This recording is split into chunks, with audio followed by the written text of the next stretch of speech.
ओम श्री गणेशाय नमः। श्री शिव महापुराणे सप्तम्यां वायव्य सहितान् पूर्वभागे अथैकोनविंशोऽध्यायः। ऋषि उवाच कथं दक्षस्य धर्मार्थं प्रवृत्तस्य दुरात्मना महेश कृत्वा न विघ्नमेत् दिच्छाम वेदितुम्। वायुरुवाच विश्वस्य जगतो मातुरपि देवयास्ततो बलात् पितृभावमुपागत्य मुदिते हिमवतिरो दिवेऽपि तत्कृतो द्वाहे हिमवत्क्षे खरालये संक्रीडति तया सार्धं काले बहुतरे गते विवस्वते अन्तरे प्राप्ते दक्षप्राचेतस स्वयम् अश्वमेधेन यज्ञेन यक्षमानो नवपद्यत ततो हिमवता पृष्ठे दक्षो वै यज्ञमाहरत् गङ्गाद्वारे शुभे देशे ऋषिसिद्धनिषेविते तस्य तस्मिन् मखे देवा सर्वे शक्रपुरोगमा गमनाय समागम्य बुद्धिमापेदिरे तदा आदित्यवसवो रुद्रा साध्या सह मरुद्रने ऊष्मपा सोमपाश्चैव आज्यपा धूमपास्तथा अश्विनो पितृशश्चैव तथा चान्ये महर्षय विष्णुना सहिता सर्वे स्वागता यज्ञभागिना दृष्ट्वा देवकुलं सर्वम् मीश्वरेण विना गतं दधीचो मन्युनाविष्टो दक्षमेवं भाषता दधीचुवाच अप्यपूजे च पूजा पूजयाना चाप्यपूजने नरा पापं वाप्नोति महद्वेनात्र संशय असन्ता सम्मतिर्यत्र सतामवम्मतिस्तथा दण्डो देव कृतस्तत्र सद्यपतति दारुणा एवमुक्त्वा तु विप्रर्षि पुनर्दक्षं भाषत पूज्यं तु पशु भर्तारं कस्मनाचर्यसे प्रभुं दक्षुवाच सन्ति मे बहवो रुद्रा शूलहस्ता कपर्दिना एकादशावस्थिता ये नान्या वेद्यमहेश्वरं दधीचुवाच किमेभिर्मरैरन्ये पूजितैर्धव्रे फलं राजा चेद्धवर् स्यायस्य न रुद्र पूज्यते त्वया ब्रह्मविष्णुमहेशाना सृष्टय प्रभुरव्यय ब्रह्मदेपिशाचान्ता यस्य कैङ्कर्यवादिना प्रकृतिना परस्य पुरुषस्य च य परा चिन्तयते योग विदृशिभिस्तत्त्ववदृशिभिः अक्षरं परं ब्रह्म हास च सत्सच्यता अनादिमध्यनिधनं पृथक्कर्य सनातनं य स्रष्टा चैव संहर्ता भर्ता चैव महेश्वरा तस्मादन्यं न पश्यामि शङ्करात्मन्यमधवरे दक्षुवाच एतन्मखेशस्य सुवर्णपात्रे हविस्मस्तं विधिमन्त्रपूतम् विष्णुर्नया मयप्रतिमस्य भागं प्रभो विर्भज्यावहनीयमध्य दधीचुवाच यस्मानाराधितो रुद्र सर्वदेवेश्वरेश्वर तस्माद्यक्षतवाशेषो यज्ञोऽयं न भविष्यति इत्युक्त्वा वचनं कृत्रो दधीचो मुनिसत्त्मा निकर्म्य च ततो देशा जगाम स्वकमाक्षमं निर्गतेऽपि मुनो तस्मिन् देवा दक्षं न तत्युजयजु अवश्यमनुभावित्वादनर्थस्य तु भाविना एतस्मिन्नेव काले तु ज्ञातवेत्तत्सर्वमीश्वरात् दग्धुं दक्षाध्वरं विप्रा देवी देवमचोदयात् देवया सञ्चोदितो देवो दक्षाध्वर्जिङ्घासया ससर्ज सहसा वीरं वीरभद्रं गणेश्वरं सहस्रवदनं देवं सहस्रकमलेक्षणं सहस्रमुद्रधरं सहस्रशर्पानिकं शूलट्टं गदाहस्तं दीप्तकारमुखधारिणं चक्रवज्रधरं घोरं चन्द्राद्रकृच्छेखरम् कुलिशोद्योचोत्थितकरं तड्डे ज्वलितमूर्धजं दंष्ट्राकरालं बिभ्राणं महावक्त्रं महोदरं विद्युज्जिह्वं प्रलम्बोष्ठं मेघसागरनीस्वनं वसानं चर्मव्याघ्रं महद्रुधिर्निःस्रवं गण्डदित्यसृष्टमण्डलीकृतकुण्डलं वरामर्शिरोमालावलीकलितशेखरं रनन्नूपुरकेयूरमहाकण्क कनकभूषितं रत्नसञ्चय सन्दीप्तं तारहारावृतोत्सं महाशरभः शार्दूल सिंहे सदृशविक्रमं प्रशस्तमातङ्गसमानगमनालसं शङ्खचामरकुन्देन्दु मृणालसदृशप्रभं सतुषारमिवाद्रेन्द्र साक्षाज्जगन्मतागतं ज्वालमालापरिक्षिप्तं दीप्तमौक्तिकभूषणं तेजसा चैव दीप्यन्तं युगान्त इव पावकं स जानुभ्यां महिं गत्वा प्रणतप्राजलिस्ततः पार्क्षतो देवदेवस्य प्यर्तिष्ठदनेश्वर मन्युना चासृजदन्ध्राभद्रकाली महेश्वरं प्रीम् आत्मनां कर्म साक्षित्वे तेन गन्तु सहैव तु त्वं दृष्ट्वा वस्थितं वीरभद्रं कालगिन्सनिम्भमा भद्रया सहितं प्राह भद्रं स्तिवति शङ्कर स च विज्ञापयामास सह देव्या महेश्वरम् आज्ञापय महादेव किं कार्यकरवाण्यहं ततस्त्रिपुरहा प्राह हेमवत्या प्रियेच्छया वीरभद्रं महाबाहुं वाचा विपुलनादया दक्षुवाच प्राचेत्सस्य दक्षस्य यज्ञं सद्यो विनाशय भद्रकाल्या सहासी त्वमेतत्कृतं गणेश्वर अहं पर्यन्या सार्धं रैभ्याक्षं समीपत स्थित्वा वीक्ष्य गणेशानं विक्रम तव दुस्सहं वृक्षाकन्खले ये तु गङ्गाद्वारसमीपगा स्वर्णशृङ्गस्य गिरे मेरुमन्दरसन्निभा तस्मिन् प्रदेशे दक्षस्य यज्ञसम्प्रति वर्तते सहसा तस्य यज्ञस्य विज्ञातः कुरुमाचिरम् इत्युक्ते सति देवेन देवी हिमगिरिन्द्रजा भद्रां च सम्प्रेक्ष्य वत्सं धेनुरिवोरसम् आलिङ्गच्च समाघ्राय मूर्ध्ना षड्वन्दनं यथा सस्मता वचनं प्राह मधुरं मधुरं स्वयं देव्युवाच वत्सभद्रमहाभाग महाबलपराकरं मतिप्रयार्थत्वमुत्पन्नो मन्यो प्रमार्जय यज्ञेश्वरमनाहूय यज्ञकर्मर्तो भवद्दक्षो वीरेण त्वं तस्माद्विन्धि यज्ञं गणेश्वर यज्ञलक्ष्मी त्वं भद्रकृत्वा ममाज्ञया यजमानं च त्वं हत्वा वत्सहिंस्य भद्रया अशेषामेव तामाज्ञं शिव्यो क्षित्रकृत्ययो मोदिना कृत्वा नमस्कृत्य भद्रो गन्तु प्रचक्रमे अथैष भगवान् क्रुद्र प्रेतावासकृतालय वीरभद्रो महादेवो देव्या मन्यो प्रमार्जक ससर्ज रोमकूपेभ्यो रोमजाख्यान् गणेश्वरान् दक्षिणादुज देशातु शतकोटिगणेश्वरान् पदातथोरुदेशा च पृष्ठात् पार्श्वार्णमुखादलात् गुहाद गुल्फाच्छिरोमध्यात् कण्ठादास्यात्थोदरात् तदा गणेश्वरेर्भद्रे भद्रतुल्यपराक्रमे सञ्चादितं भूत्सर्वं साकाशिवरं जगत् सर्वे हस्तास्ते सहस्रायुधपानये रुद्रस्यानुचरा सर्वे रुद्रसम्प्रभा शूलशक्तिगदाहस्ताश्च कोपलशिलाधरा कलागिन्मरुद्रस्दृशास्त्रिनेत्राक्षजटाधरा निपेतुर्भृशमाकाशे शतशासनवाहना विनेदुक्ष महानादा जल्लदा इव भद्रजा भद्रेर्भगवान् भद्रस्तथा परिवृतो बभो कालानलशतैर्युक्ते तथान्ते कालभैरव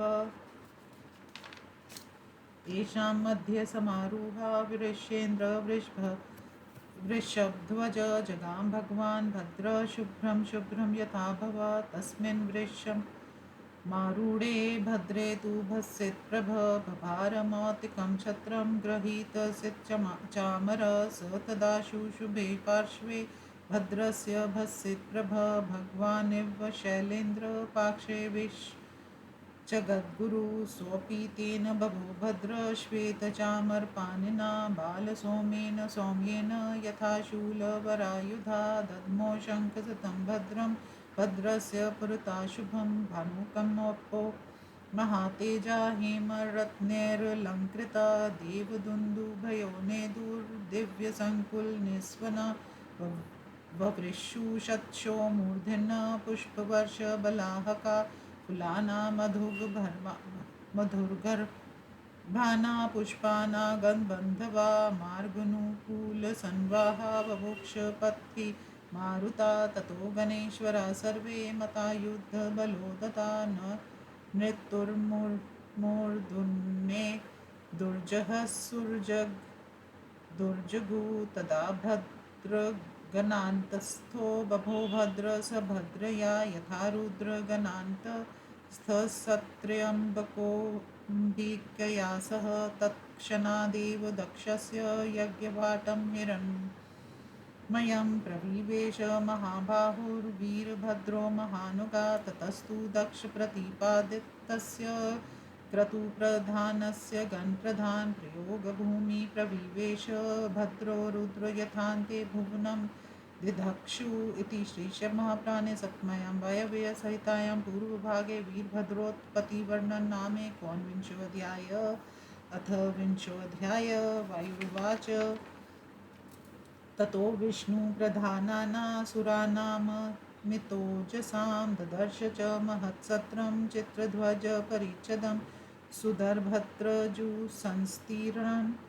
सुसमिद्धहुताशनं काचनैर्यज्ञभाण्डैक्षभ्राजिष्णुभिरलङ्कृतं ऋषिभिर्यर्गपटुभिर्यथावत् कर्मकृतभिः वेददष्टेन स्थितबहुक्रमं देवानां सहस्राढ्यमप्सरोगणसेवितं वेणुवीणारवैज्येष्ठं वेदघोषैश्च बृंहितं दृष्ट्वा दक्षाध्वरे वीरो वीरभद्रप्रतापवान् सिंहनादं तदा चक्रे गम्भीरो जलदो यथा तथा किलकिला शब्दैः राकाक्षं पूरयन्निव गणेश्वरे कृतो यज्ञे महान्यकृत्सागरा तेन शब्देन महता ग्रस्ता सर्वे दिवोकसा दुद्रुव परितो भीतास्रस्तवसरस्त्रविभूषणा किंस्विदग्नो महामेरु किंस्विवत्सन्दीर्यते मही किमिदं वेति जजल्पुस्त्रीदशाभृशम् मृगेन्द्राना यथा नादं गजेन्द्रागहने वने श्रुत्वा तथा विधं केचित् तत्युज्जीर्वितं भयात् पर्वताक्ष वैशीर्यन्त च कम्पे च वसन्धुरा मरुतक्ष वयुर्घूर्णन् चुक्षुभे मकरालय अग्नयो नैव दीप्यन्ते न च दीप्यति भास्करा ग्रहाक्षन प्रकाशान्ते नक्षत्राणि च तारका एतस्मिन्नेव काले तु यज्ञवाटं तज्जुह्वलं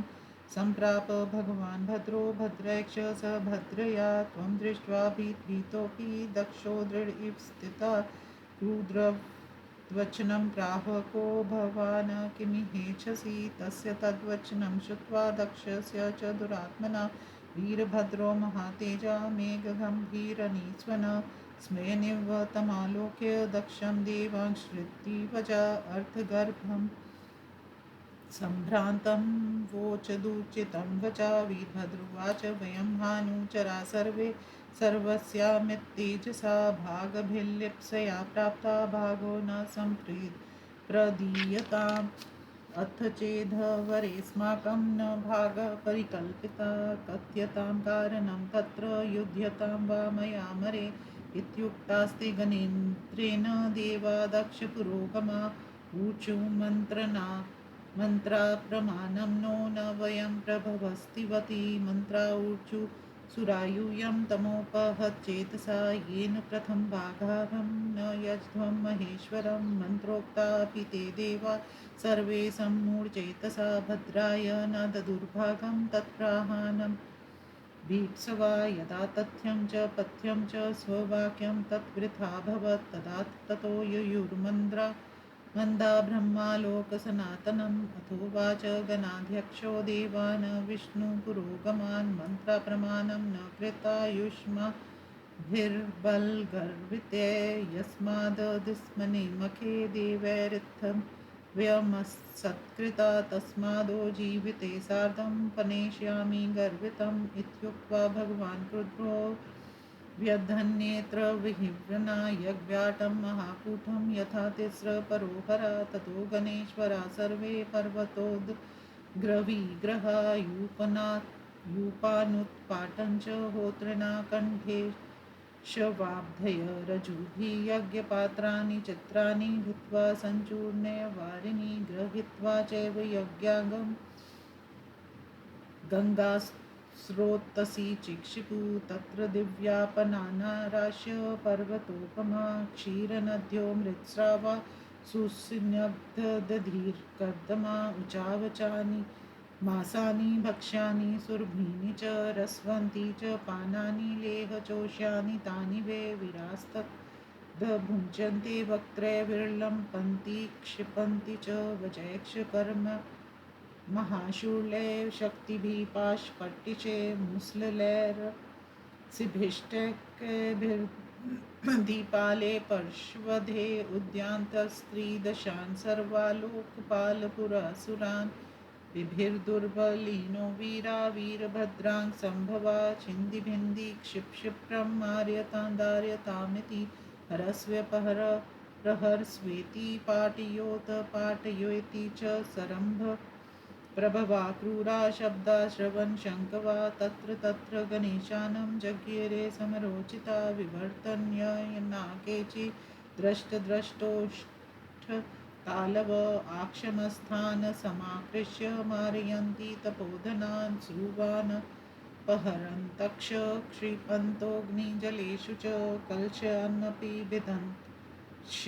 छन्दन्तो मणिवेदिका गायन्तक्ष नदन्तक्ष हसन्तक्ष मुहुर्मुहुः रक्तास्वं पिबन्तक्ष न नृत्युर्गन् पुङ्गवा निमर्थ्य सेन्द्रान् मरान् गन्नेन्द्रा वृषेन्द्रा नागेन्द्र मृगेन्द्र सारा चक्रुभूयन् प्रतिम्रभावा सहर्षरोमानि वेचिष्टतानि नदन्ति केचित् प्रहन्ति केचित् धावन्ति केचित् प्रपन्ति केचित् नयन्ति केचित् दिह्सहन्ति केचित् लङ्घन्ति केचित् प्रमथफलेन केचित् ऋघ्घषन्ति घनान् सत्तो यान्न केचित् गृहीन्तु रविमुत्पतन्ति केचित् प्रसन्तु पवनेन सार्धमिच्छन्ति भीमा प्रमथाव्यस्तथा आक्षिपे केचिवरायुधानि महाभुजगानि व्येनते भ्रमन्ति देवानपि वृद्धवन्तखमण्डले पर्वतकूटकल्पा उत्पाटञ्च चोत्पाटच्च गृहाणि केचित् सजालावातयन् वेदिकानि विक्षिप्य विक्षिप्य जलस्य मध्ये कालम्बुधाभा प्रमथानि नेन्दूर्धातु द्वारकपाटकुण्ड विध्वस्तशालावल्लभीगवाक्षम् अहो बता भजयत् यज्ञवाटमनाथ वद्याख्यमिवायथार्थं हानाथ तातेति पिता सुतेति भ्रातर्ममावेति च मातुलेति उत्पाटं च मानेषु गृहेषु नार्योः नाथ शब्दान् बहुशा प्रचक्रु इति श्रीशिवमहापुराणे सप्तम्यां वायव्यसहितायां पूर्वभागे यज्ञविधौ वर्णनाम विंशोऽध्यायः।